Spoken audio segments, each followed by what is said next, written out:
So we just had a Nintendo Direct. And don't worry, you didn't miss the Switch 2 announcement, that's still coming on the 4th of April. This one was all about the Nintendo Switch 1 and all of the games coming for that system. I guess they thought they had enough to show that it was worth doing one. Now, there were some other very interesting announcements that I will get into, as well as a little bit of speculation on why every game is releasing in 2025. No specific release dates. Let's get into it. Now, starting off with the games, I'm only going to talk about the ones that I found interesting. So, Dragon Quest 1 and 2 HD 2D Remake. Looks great, not for me. Moving on. The Shadow Labyrinth, yes. This is very interesting because I'm one of the suckers that watched the Secret Level anthology on Amazon Plus, was very disappointed by most episodes and was left wanting more for the good ones. Seriously, you only get about 3 minutes of content after the intro plays and then the credits at the end. Still, the Warhammer episode was amazing, worth it alone for that. Now, Shadow Labyrinth looks pretty good. I don't normally play these kinds of 2D games, but I will consider picking it up because it is very gritty and it is Pac-Man, which I never thought was going to be something that I put in a sentence together. Moving on, we had Papaton 1 and 2 Replay. This game looks really fun.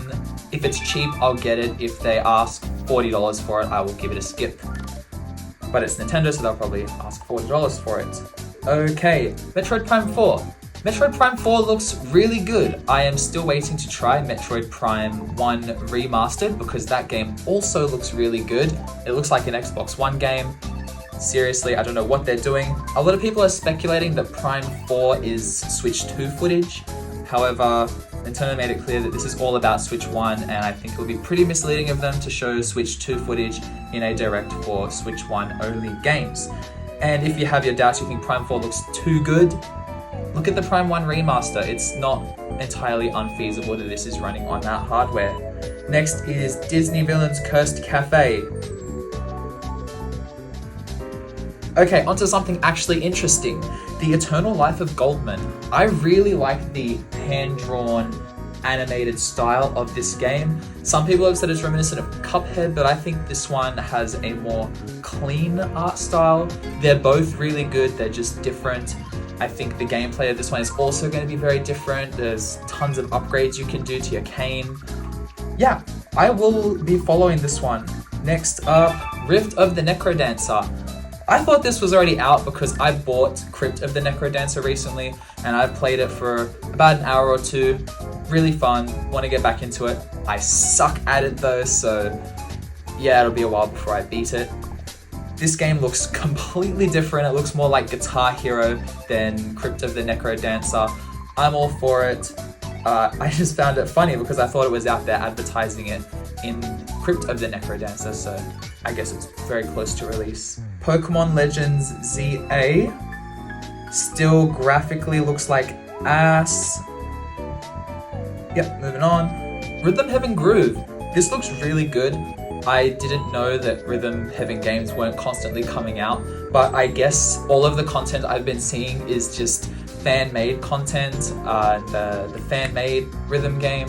Yeah, this looks really good. It is slated for 2026, so this is a very early announcement for an indie game, but it is a very big indie game with a big following, so yeah, get people excited starting now. Go for it.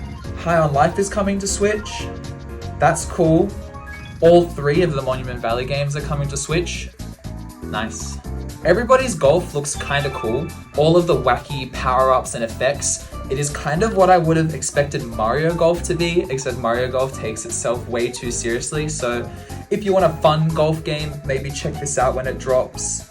Then they ended out the Direct with Tomodachi Life. Now, Tomodachi Life has a massive following. It's not the biggest game, but fans are diehard. They have been waiting for this, and I am super duper extremely happy for them. I am not one of those people that plays the kind of world building games, but I'm very happy for everyone that is excited for Tomodachi, and it looks very unique. It's not the 100th anime slash pixel art style world building farm sim life simulator, so yeah, very cool. Now, that brings us to the end of the game announcements. We had 2 major announcements relating to the Switch itself in terms of hardware and software. Actually, no, not hardware, just software. First up was the game cartridge... I've already fucked it. Game card sharing feature, which is an upgrade and a downgrade from what we had previously. Now, I only have one Nintendo Switch, and that's because I'm not a rich YouTuber and I don't grab the collector's editions when they come out. My Switch works. I'm going to keep using it until it dies. Now, back to the cartridge sharing feature. They didn't do a great job of explaining it, but to me, it seems like you can share your games with yourself if you have 2 Switches, and it is a lot easier because now there's no primary and secondary Switch.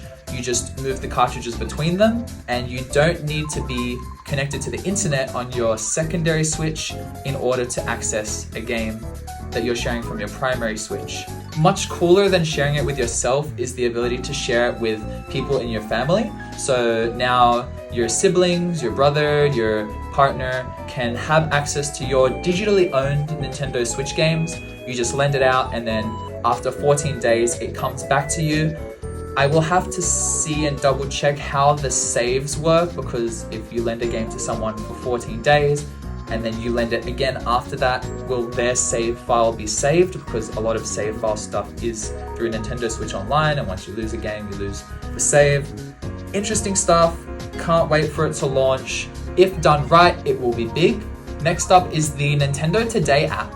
The Nintendo Today app is another app released by Nintendo. They've been on a rampage lately between mobile games and their music service.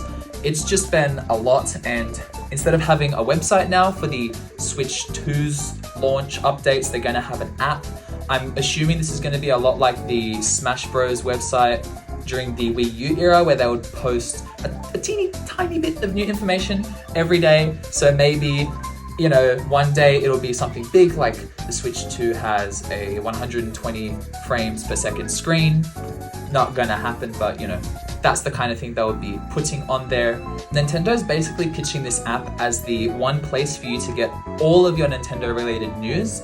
More specifically and more excitingly, Nintendo Switch 2 news. They said after the Direct on April 2nd, they'll be releasing new information about the Switch 2 on this app every single day. So this will be very interesting to see. I'm guessing it'll be a variety of announcements. One day you might just get a photo of one of their staff playing the Switch 2. Another day we might get actual news, such as a game that's going to get a graphics upgrade for the Switch 2.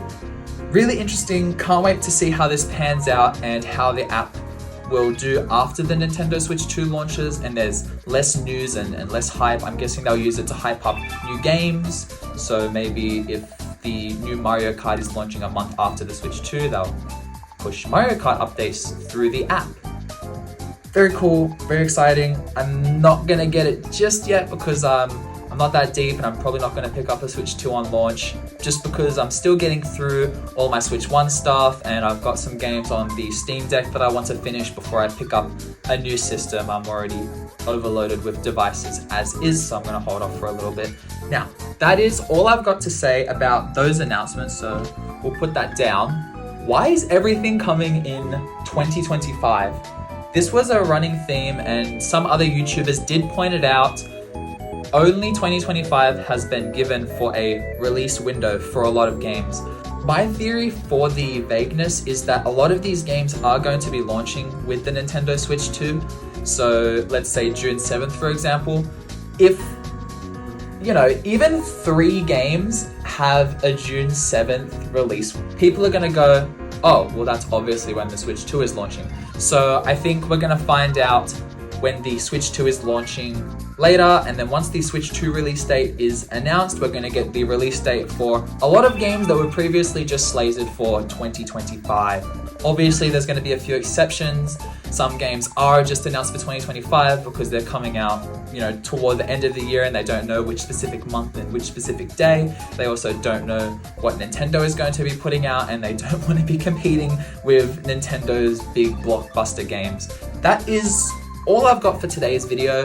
I hope you've enjoyed it. I hope you've enjoyed whatever I've been putting behind me. I'm going to decide at a later date. Probably direct footage. That's the easiest thing, and, you know, I'm talking about the direct, so The Nintendo Direct was pretty good overall, a little bit of something for everyone. All in all, it just makes me more excited because they are most certainly holding back a few things for the Direct in just less than a week. So we'll see what they have to show there, and maybe I'll do a recap video on that one.